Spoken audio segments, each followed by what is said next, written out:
God sees the tribulation through in our life and allows it to come so that you and I can be made what He wants us to be. And here's what the devil wants you to do. I'll tell you what the devil wants you to do, and I'll let you know what God wants you to do. The devil wants you to get bitter.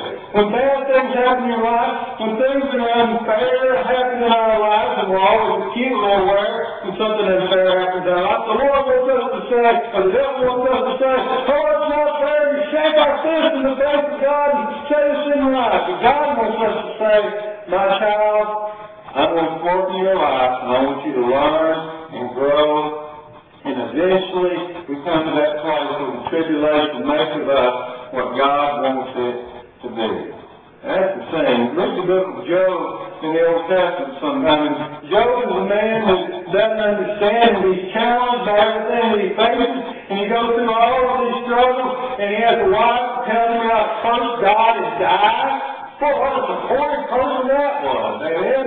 And he had friends that said, well, you must have done something wrong. Probably your own fault. Everybody knows it's simple.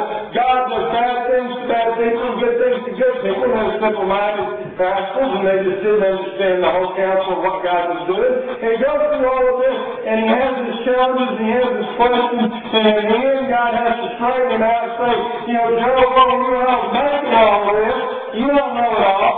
But in the end, and throughout the whole thing, Job refuses to curse God, and he refuses to blame God, and in the end he says stuff like, I know that my Redeemer lives, and on earth again shall stand.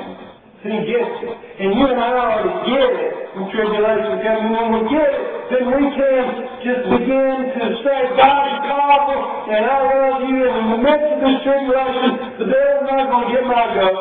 I'm just going to obey you and glorify your name. I think for a little bit, tribulation in this life is like recovering from an illness.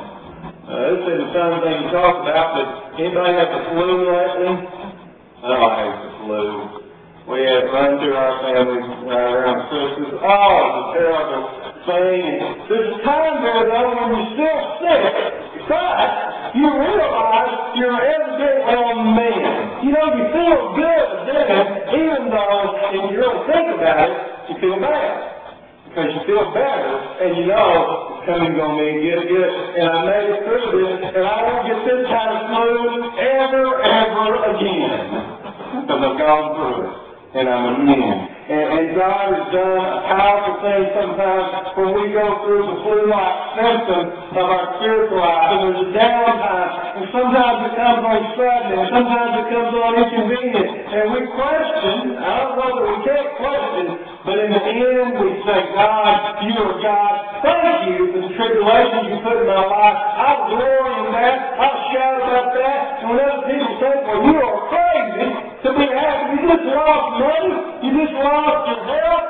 This happened, that happened. What kind of person are you? You and I can say, I'm a born-again believer in Jesus Christ, and I can glory in my infirmity, for the power of Christ is made manifest in me. Isn't that good news? Isn't that what the Bible is all about? You and I can begin to just say, well, bring it on. I'm going to glorify God. You can talk to her about glorifying God and shouting over our reconciled relationship. You and I have a reconciled relationship with God. That's a powerful thing, isn't it? The first thing that has to happen in a reconciled relationship is there has to be a marriage relationship. A reconciliation, if nothing's gone wrong to start with. And here's the thing. You and I are reconciled with God despite our weakness and hatefulness